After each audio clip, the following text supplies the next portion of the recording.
Thanks to Anker for sponsoring a portion of this video. Huh. The photos are really good. Oh man, that screen is really smooth too. Huh. Okay, that's pretty cool. Wait, is the iPhone Pro actually Pro now?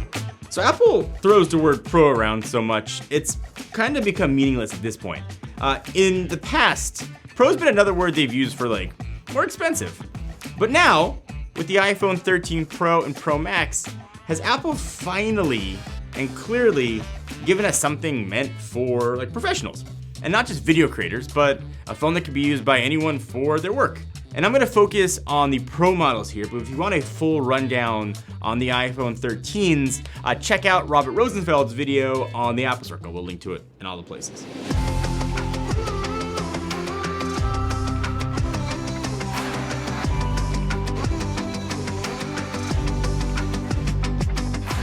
So some things are certain in the world.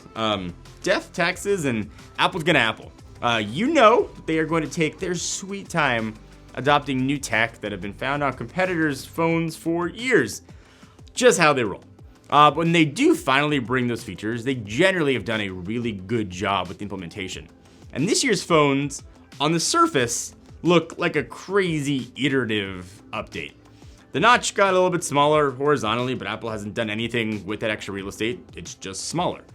No battery percentage in the right-hand corner like I think a lot of us would have wanted. The phones are slightly chunkier and the camera humps are, humpier. And the colors are mostly new.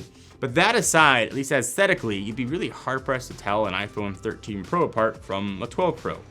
So if there's a single tech hill that I've climbed up on and planted my John flag on, it's been that Apple's 60Hz screens, while some of the best 60Hz screens was inexcusable. They needed 120 Hertz for years, and it was kind of an insult in my mind to call it Pro without it. It's here, only on the Pro phones, and I just want to smile for the fact that it's here. So for the iPhone users who have never used anything but iPhones, this is what that means. Things are going to look insanely smooth. You've probably heard that. But if you look at your older iPhone and you scroll with text, the text becomes blurry when you scroll. On 120 Hertz, when you scroll, that text becomes very clear. And Apple can scale that down to 10 Hertz depending on the app and what you are doing. It is awesome that it's here and it makes a giant difference. To my eye, it is as drastic a change when you first saw high definition versus standard definition. You may disagree, but to my eyes, a high refresh screen is something that Apple needed, and I'm so very happy that it's finally here. So this update alone made the decision to go Pro a no-brainer for me. I care that much about screens. And if you've never used, like I said, you've never used it on Android, it's an improvement that I think you didn't know that you needed. All right, so that's the screen. Everything else on the screen looks really good and the things you'd expect. Colors are bright and vibrant. Apple does an absolutely amazing job with their color science, making sure that the blacks are true black. Of course, it's OLED, just giving you one of the best screen experiences going. And it's nice not to have to knock points for the refresh thing here. I would have liked to have had an always on display here, but like I said, Apple's gonna Apple, so there's always next year.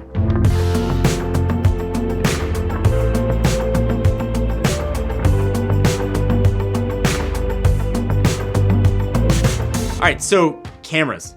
Again, on the surface, aside from some extra chunk, they don't seem like a huge upgrade. After all, the same lenses, same 12 megapixel wide, the ultra wide, and the telephoto. But like the screen, it's not the whole story. So I don't usually do this, but let's start with video.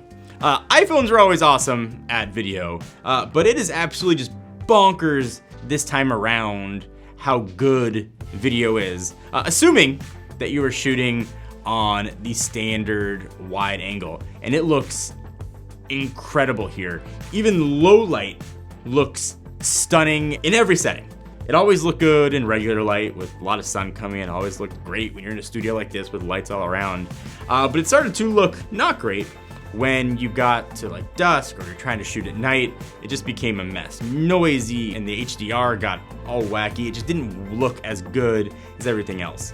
The low light to my eye now looks as good as me shooting outside at noon, with a lot of sun. Not so true if you're shooting with the zoom or the ultra wide, especially if you're trying to shoot in the low light, but doesn't matter. I mean, just look at the video. It looks that good. So cinematic mode is being billed as sort of the feature on the iPhone 13 and 13 Pro that are a big reason for people to upgrade and consider upgrading. And the best way to explain it is think of it like portrait mode for video. So in theory, it should rack focus, and that means sort of change the focus from one thing to the next, and use AI to determine what should be in focus and what should be blurred. And like the OG portrait mode, it's got a ways to go. I do like that I completely change the focus points after the fact. All that data is saved on the video, and that's awesome. But like a middle child, it's trying too hard. So you know the weird blur you get on the edge of people's kind of heads when you take a portrait mode shot? It's sometimes there. That's here now in video too, and it's more glaring and more apparent in video. Don't even think about using this in low light either. You can see what it looks like here. It's not quite ready. In normal light or high light, when it works though, it is very cool. It's neat. Like I said, it's a few years away from being something truly useful and wonderful, but I do think eventually we will get there. Plus the fact that it's locked to 1080 at 30 FPS. It's clearly not made for filmmakers like Apple was trying to lead you to believe in their keynote. Also, we're supposed to get ProRes video on these phones, which would be awesome, assuming you have the higher storage size. Not here at launch, which is a big bummer. And that's definitely a pro feature that will let people that are creators use their phones to film in a format that we're already using. At least we are here. So hopefully that comes at a later date, although we don't know when that will be. So we're gonna get back to all of the 13 Pro things in a second, but you know what your iPhone 13 Pro is not gonna have? A charger in the box. Enter this guy. This tiny, almost little nothing thing is a 20-watt charger from the folks at Anker, and it's called the Nano Pro. So this little guy, the Anker Nano Pro, can charge your iPhone 13 or iPhone 13 Pro to about 50% in just 25 minutes. That is 3 times faster than Apple's original 5-watt charger. It's also 45% smaller than Apple's stock charger, but don't let that tiny size fool you. This thing pulls up to 20 watts. It also includes Anker's pretty awesome patented Active Shield technology. It's gonna combine dynamic temperature sensors and actively monitor the temperatures, and a power tuner chip, which is gonna adjust the current for the fastest and most importantly, safest charge. Comes in 4 awesome colors: Glacier Blue, Cool Lavender, Arctic White, and Black Ice. And obviously with Anker's patented Power IQ 3.0 tech, it's gonna work flawlessly with your brand new iPhone, but it'll also work flawlessly with pretty much any smart tech you have, thanks to that handy USB Type-C port. If you wanna pick up one of the Anker Nano Pros for yourself, link to them down below.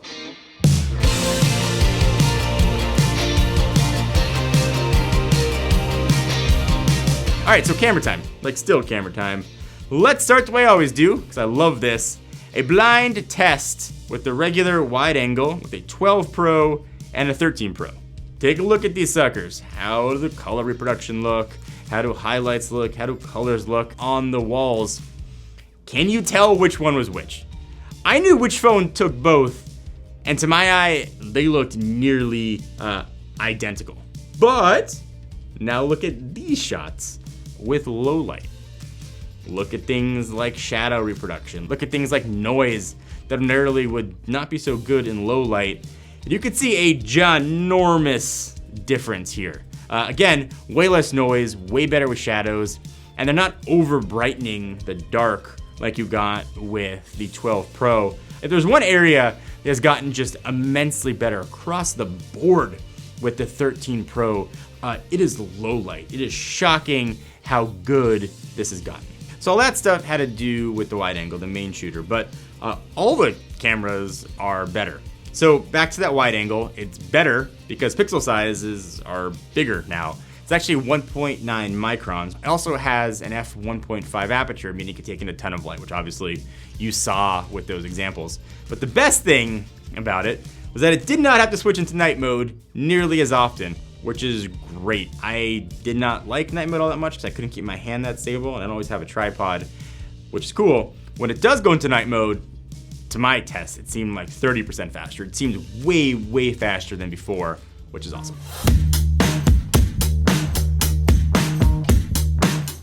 So another new thing, and don't laugh, because I laughed when I started testing this, is photo profiles.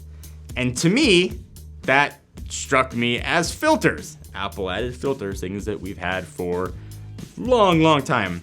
The more I played with this, the more I checked it out, the more I read about it, the more research I did, the more videos I watched on people talking about photo profiles, it seems that it is not filters. This has become kind of like a chameleon style phone. It used to be, if you liked the oversaturated look of pictures, like brighter colors, Samsung was the way to go. If you liked flatter images, iPhone was an awesome way to go. If you like sort of true to life colors, then the Pixel was an amazing way to go, with other phones kind of filtering in. With photo profiles, you can mimic any of those. And it's not just like putting a uniform thing across a photo like a filter does. It actually is using AI and machine learning to do different things depending on what's in the shot. So for skin tones, for trees, for sky and clouds, it does sort of different things dynamically. And if you dial in a profile that you like, you can set that as your default. So you can get that high contrasty pictures that you can get with a Samsung phone. I tend to really like that, but I know that that's not for everybody.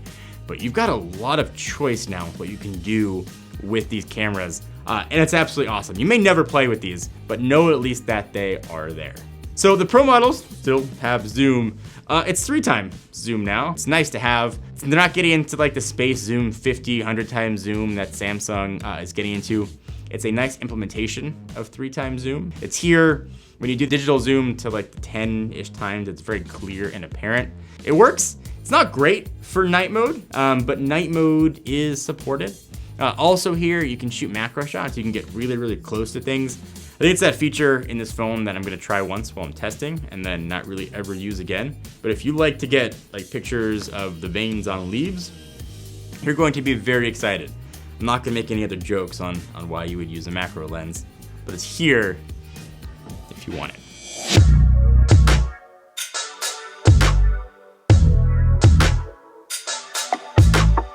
Battery is something I'm still testing. Obviously, phones just came out. Judging by the extra chunk in the phone and processor improvements with the A15, I would expect it to be better, but to be determined. I rocked the 12 Pro Max for the whole year and I had no problem with battery life, so even slightly better will be nice. I'd probably talk about processor here. It's the A15. It's got an extra graphics core this time around versus what you get with the regular 13.